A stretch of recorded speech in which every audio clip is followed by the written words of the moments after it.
ኣብ ዝተፈላለየ ቦታታት ዝርከቡ ባህርያውያን ነገራት ንተራ ተዓዛቢ ተመሲጡን ባሂልዎን ክኸይድ ኩሉ ግዜ ክፉታት እዮም። እዞም ጽባቐታት ነፍሲ ወከፎም ዓቕሚ ምርምር ዘድልዮምን ናይ ገዛ ርእሶም ምስጢራዊ ኣቀማምጣን ኣቃውማን ውሽጣዊ ትሕዝቶን ዝውንኑ ብምዃኖም ክብፅሑን ብሞያውያን ክፍተሹን እዩ ዘለዎም። ንሎም እምበር ክቡራ ተዓዘብቲ ወኪል ኣገልግሎት ዜና ሰመረ ኢዮብ ናብ ከባቢ ዒላ በርዒት ተንቀሳቒሱ ዘዳለወልና ትሕዝቶ ክንዕዘብ ኢና።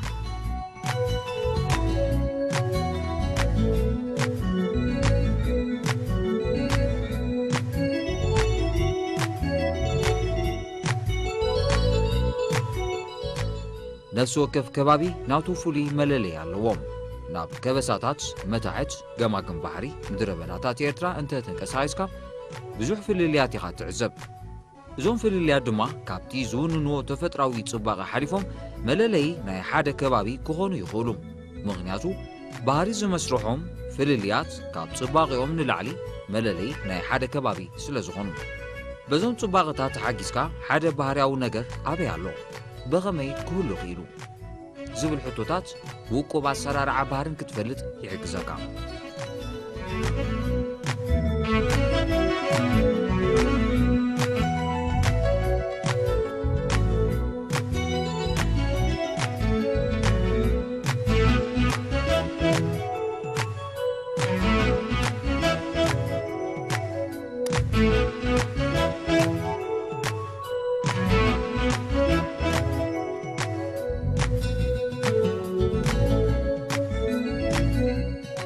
ዘዋሪት ካሜራ ከም ዝፍለጥ ናብ ዝተፈላለየ ቦታታት ኤርትራ ብምንቅስቓስያ ፍሉይ ዝበለቶም እንግዶት ትቕርበልና። ንሎሚ ድማ ናብ ዞባ ዓንሰብያ ተንቀሳቒሳ ዘላ ከምቲ ኣቐዲሙ ክግለጽ ዝጸንሐ ዝኾነ ቦታ ናቱ ፍሉይ ዝኾነ መለለይ ኣለዎ።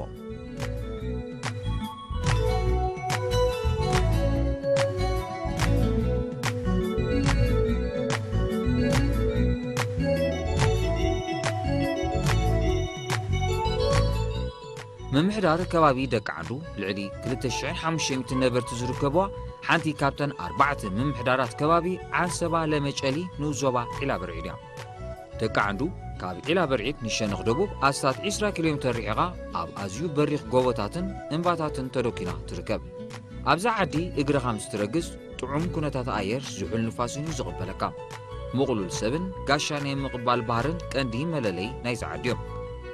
ብኻሊእ ሸነኽ ኣብዛ ዓዲ ዝርከቡ ከም ቁመል፣ ለዓም፣ ጨቐምጢ፣ ዳዕሮ፣ ዓየ፣ ጋባ፣ ምልዖ፣ ምጥሖ፣ ሳግላን ዓግምን ካልኦት ዝዓይነቶም ኣግራብ ነዛ ዓዲ ፍልይቲ ይገብርዋ። ኣብዛ ዓዲ ዝርከቡ ኣግራብ ካብቶም ብጋሶትን ነበርትን ዝበሃጉ እዮም። ቀንዲ በዞም ነበርቲ ዝዓዲ ዝተፈትወትን ዝተባገትን ግን ኣብ ጎላጉል ማእከል ዝዓዲ ትርከብ ጥንታዊት ዳዕሮ እያ።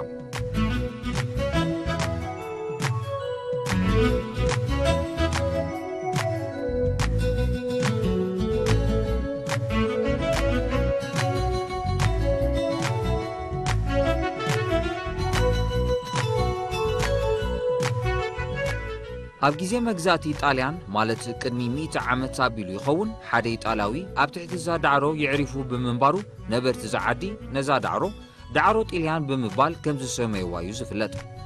እዛ ዳዕሮ ኣብ መላእ ዞባ ዓንሰባ ኣዝያ ፍልጥትን ውሪትን እያ። ካብ ተፈላጥነታ ዝተላዕለ ብዛዕባ እዛ ገረብ ዘይሓትትን ክሪኣ ዘይብህግን ኣዝዩ ውዑድ እዩ። እዛ ዳዕሮ ልዕሊ 120 ዓመታት ኣቑፂራ ከም ዘላዮም ነበርቲ ዝዓዲ ዝዛረቡ ኣቦታትና ያታን ዘተንከብሉ ከለው እዝጠቕሙ ህሉ ዝፈር ይህሉ እቶም ላዕሊ ስጋዕ 400-300 ዓመት ገይራ ይብሉ ንሳ ንሕና ግን ካብ ዝርከብናሉ ክንርኢያ ከምዛ ደላታ ርኢና እያ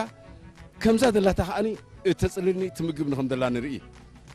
ዳርጋ ፍልቃዕ መበፂሕና ኣለና ነዚ ድርኢናዮ ከዓኒ ካብቲ ደትጎመልና ኢና ፀቢቕና ንብል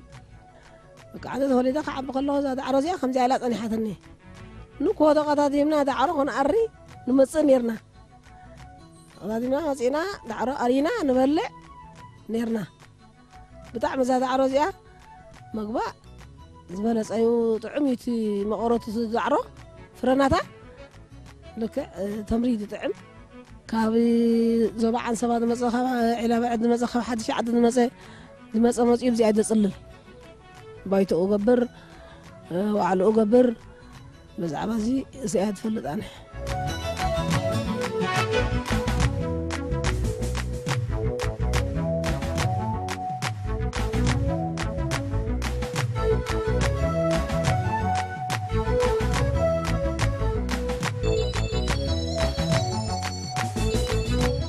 ነበርቲ ደቂ ዓንዱ እዛ ዳዕሮ ኣብ ዝኾነ ኣጋጣሚታት ከም ትጠቅም እዮም ዝዛረቡ ኣብዛ ዓዲ ዝኾነ ኣጋጣሚ እንተደኣ ተፈጢሩ ዳስ ዝበሃል ኣይስራሕን እዩ ኣብ እዋን ንግደት ሓዘን ሰፋዕቲ ኣኼባታት ወርያት ርክባትን ሽማግለ ዕርቅን ስምምዓትን ከም ዳስ ዝጥቀሙላ እዛ ዳዕሮ እያ ብሓፈሻ ዝኾነ ንጥፈታት ናይዚ ዓዲ ኣብ ትሕቲ እዛ ገረብ እዩ ዝሰላሰል ድመፀ ሰብ ጋሻኹን ዓቡኹን መርዓኹን ሞትኹን ኩሉ መነባብሮና ከዓ እዛ ዳዕሮ እዚኣ ናይ ብሓቂ ታሪኻዊት ኦም እያ ማለት ካብተን ዝበለፃ ዳዕሮ ካብተን ዝበለፃ እዋም ንሕና ኣብ ዝሓለፈ ግዜ ብግዜ ፀላኢ ማለት ብግዜ ደርጊ ዝነበረ ንሕና ተቐዳማይ ፀላኢ ዕላማና ዝነበረ ደርጊ ዕላማ ክገብረና ኣብ ሰብ ተኣኪበሉ ዘሎ ብክንደይ ነፈርቲ ኣብ ጥሪ ተኣኪበንኦ ዘሎ ማይ ክሰትያ ኣብ ክንደይ ነፈርቲ ኣብ ዝኾነ ነገርሲ ኣብ ሓዊ ተኣጊድሉ ዘለዎ ብነፈርቲ ገይሩ ድብድበና ስለ ዝነበሩን ኣብኡ እዚኣ ልክዕ ካብቲ ናይ ህዝቢ ዝነበሮ ግዜ ኣይተፈለየናን በዛ ኦም እዚኣ ከምቲ ናይ ለይቲ ዝኾነ ይኹን ዓቂላን ዓቂባን ኣኪባን ሓብሒባን እያ ተቐምጠና ነይራ ብዝኾነ ይኹን ኣብ ገድሊ እውን ብዝየ ገድሊ ልክዕ ወዲ ሰብ ብትምህርቲ ብዝበፂሑ ዘሎ ዝኾነ ነገር ናይ ገድልና ናይ ኩነታት ጉዳይ ሃገርና ክዝረብ ክለውን ኣብዚ ተኣኪቦም ጀማሂራት ይኹን ብክፍሊ ህዝቢ ይኹን ኣብ ተኣኪብና ንሕና ዝኾነ ነገር ንዘልካ ጉዳይ ሃገርና ንዛተየሉን ንዘራረበሉን ዝነበርና ቦታ ክሳብ ሕጂ ከዓ ምፅላል ምዕቃል ንኣና ኮይና ከምኣ ዝኣመሰለ ኣብዚ ከባቢ የለን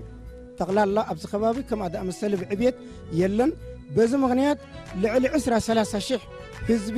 ከተፅልል ወይ ድማ ጉባኤ ክካየደላ ኣዳራሽ ዓባይ ማለት እያ ካብቲ ዝዓበየ ኣዳራሽ እያ ግርማውን በዚ እቲ ግርማ ደልብሳ በዚኣ ዳዕሮ እዚኣ ከይተደነቐ ዝኸይድ የለን እዚኣ መጀመርታ ንሙሉእ ዓንሰባ ኣኼባ ይካየደላ ነይሩ ሕጂ ከኣኒ ሙሉእ ዓዲ ኣብዚኣ እዩ ኣኼባ ዝካየደሉ ዓበይቲ ዓዲ ሓለፍቲ መንግስቲ ኣብ ድመፅሉ ኩሉ እቲ ባይቶ ኣብዚ ድቃናዕ ማለት እዩ ስለዚ እዛ ዳዕሮ እዚኣ ብዕብየታ ብኩሉ ተፈላጥነት ኣለዋ ብዛዕባ እትሕዞ ህዝቢ ከዓ ልዕሊ 10,000 20,000 ክትዕቅብ ከም ትኽእል ትግመት እዚ እውን ልዕሊኡ ክትዕቅብ ትኽእል እያ ነቲ ዓዱ ከዓ ፍሉይ ግርማ ሂባቶ ዘላ እዛ ዳዕሮ እዚኣ ብፍላይ ደቂ ዓንዱ ዝፍለጠሉ በዛ ዳዕሮ እዚኣ ብዳዕሮ ጣልያን ተዓባይ ዓዲ እታ ዳዕሮ ዘላታ ተዓባይ ዳዕሮ ዘላታ እናተባሃለ ኣብ ኩሉ ፍልጥ እያ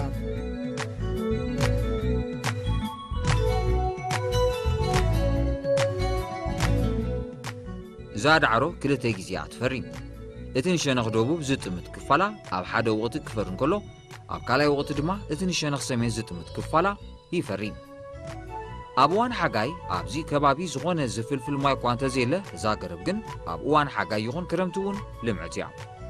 መስሕብ ቱሪዝም እያ ክብላ ክእላነ ነዊሕ ዕድመ ኣለዋ ብዘበነ እንግሊዝ ወይ ብዘበነ ጣልያን እውን ክኸውን ይኽእል እቲ ናታ ዕድመ ነዊሕ ዕድመ እዩ ዘለዋ እዛ ዳዕሮ እዚኣ ኣብዚ ከዓ ሰፊሕ ኣኼባታት ተኻይድላ ኣብ ግዜ ሰውራ ታሪኻዊት ዳዕሮ እያ ማለት እዩ ከምዛ ኣብ 5 ቅርሺ ወይ 5 ናቕፋ ንርእያ ዳዕሮሲ ምስኣ ተመሳሰልነት እውን ኣለዋ ክብል ደፍር ማለት እዩ እዛ ዳዕሮ እዚኣ ዓባይ ዳዕሮ እያ ምናልባት ኣብ ደቂ ዓንዱ ብዙሓት ዓበይቲ ዳዕሮ ኣለዋ ኣስታት 200-300 ዳዕሮ ከም ዘለዋ ይፈልጥ እየ ብወገነይ ማለት እዩ ከም በዓል ዳዕሮ ዓንዲ ዳዕሮ ፀጋይ ዳዕሮ ባሻይ ዳዕሮ ነዋሕ ብዙሓት ክተቕሰልካ ክእል ዳዕሮ ኣዝዩ ብዙሕ ዳዕሮ እዩ ዘሎ ብዛ ዓዲ ደቂ ዓንዱ እዚ ዳዕሮ እዚ ብስፍሓቱ ክንዛ ዳዕሮ እዚኣ ክኸውን ኣይክእልን እዩ ምናልባት ጣዕሚ ክህልዋ ክእል እዛ ዳዕሮ እዚኣ ኣብዚ ማእከል ዓዲ ከም ድኳና መጠን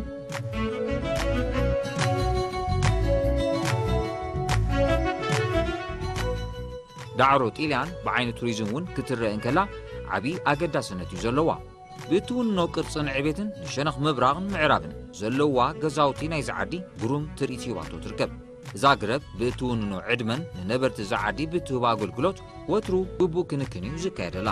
ኣብ መወዳእታ ንሕና እውን ንከምዚኦም ዝዓይነቶም ታሪኻውን ኣግራብ ክንዕቅቦም ኣቐለቦ ክንገብረሎምን ንላቦ ክሳብ ሕጂ ዕቅብቲ እያ ዘላ ማለት እዩ ህዝቢ እውን እቲ ህዝቢ ብክብሪ ዝሕዛ ፍሪኣ እውን ብተፈላለ ብሓደ ግዜ ትፈርን እያ ብሰሜናዊ ብደቡባዊ ብወገን ምዕራብ ብወገን ምስራቅ يتفري بحدك زي فري أي ترقبني بس مغنيات مجمرتا قلبني هزبيا أبرئ صلالة مالتي صلالة ترى يكون سي مقبون هزبي تمقبيا كساب حجي خاني بكل عابن اشتعقب وينبر كقرصا كبلا زبل يلن ولا انت نقصون حدا خلته من الباش كابت شاف انت يكونوا نزيئة دفيرو كقرصا ويدما خخفاء زمننا ويزتك برسو ولا حدا يلن